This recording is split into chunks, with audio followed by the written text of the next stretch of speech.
Hi guys, I am here with daily use English speaking practice sentences. These are very easy, interesting and useful sentences in our conversation. तो इसी प्रकार के sentences के लिए please subscribe कीजिए Pankaj institute of English तथा इसे ज़्यादा से ज़्यादा लाइक और शेयर करिए ताकि आपके पास भी इस प्रकार के वीडियोस पहुंच सकें. Let's start our first sentence. He lacks etiquette. He lacks etiquette. Etiquette मतलब होता है how to behave with others. दूसरों के साथ कैसा व्यवहार करें या शिष्टाचार इसको बोलते हैं. तो यदि किसी व्यक्ति में किसी के साथ शिष्टाचार की कमी है तो हम बोलते हैं उसमें शिष्टाचार की कमी है. तो इसको बोलेंगे he lacks etiquette. He lacks etiquette.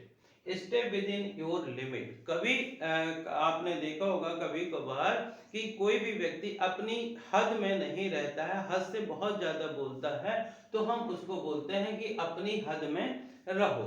इसको बोलेंगे stay within your limit. Stay within your limit, अपनी हद में रहो. Do you have a moment to talk. Moment मतलब होता है क्षण या पल, एक समय की छोटी सी यूनिट जो होती है उसको हम मोमेंट कह सकते हैं. तो यदि हम कहना चाहते हैं कि भाई आप तो बहुत ज्यादा व्यस्त व्यक्ति हो, आपके पास क्या आपके पास बात करने का एक पल भी है, तो इसको बोलेंगे do you have a moment to talk. Do you have a moment to talk.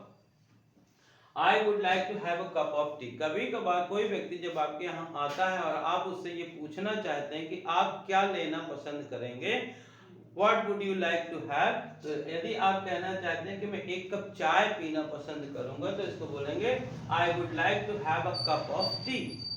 I would like to have a cup of tea. मैं एक कप चाय पीना पसंद करूंगा.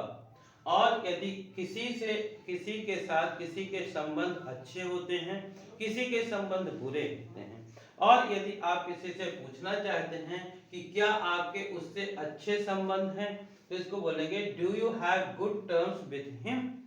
Do you have good terms with him. क्या आपके उससे अच्छे संबंध हैं. तो यानी अच्छे संबंध के लिए गुड टर्म्स और बुरे संबंध के लिए बैड टर्म्स का यूज करते हैं. Why are you against him?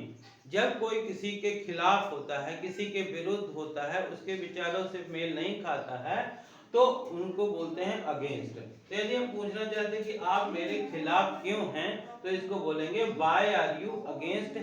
आप उसके खिलाफ क्यों हैं, तो बोलेंगे why are you against him. आप उसके खिलाफ क्यों हैं.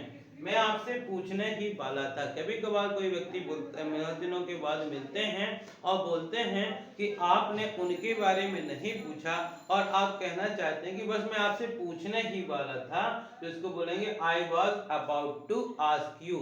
आई was about to ask you. मैं आपसे पूछने ही वाला था. जब किसी काम को आप ये बोलते हैं कि आप स्वयं करिए इसको, आप क्यों नहीं करते हैं, आप कहना चाहते हैं कि आप इसे अपने आप क्यों नहीं करते हैं, तो इसको बोलते हैं why don't you do it yourself. Why don't you do it yourself. आप इसे अपने आप क्यों नहीं करते हैं.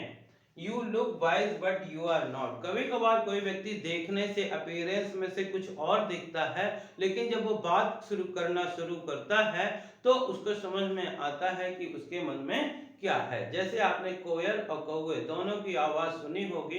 दोनों कलर में एक जैसे होते हैं रंग रूप में, लेकिन आवाज में डिफरेंस होता है. तो आप कहना चाहते हैं कि आप बुद्धिमान दिखते हैं लेकिन है नहीं, तो इसको बोलेंगे you look wise but you are not. You look wise but you are not. इसी प्रकार यदि आप कहना चाहते हैं कि मैंने उसे कई बार समझाया लेकिन वो मेरी बात को नहीं मानता है, अब मेरी बात को नहीं समझता है, अब उस करे वो से जो भी करना है, मैंने उसे कई बार समझाया. मैंने उसे कई बार समझाया, तो इसको बोलेंगे I made him understand many times. I made him understand many times. तो इसी प्रकार के सेंटेंसेस के लिए प्लीज सब्सक्राइब कीजिए पंकज इंस्टीट्यूट ऑफ इंग्लिश तथा इसे ज़्यादा से ज़्यादा लाइक और शेयर करिए. यदि इन सेंटेंसेस को आप बार बार पढ़ते हैं, बार बार सुनते हैं या केवल बार बार लिखते हैं, तो आप भी इस प्रकार के सेंटेंसेस का यूज अपने कन्वर्सेशन में कर सकते हैं. तो इसी प्रकार कर सकते हैं. Thank you for watching.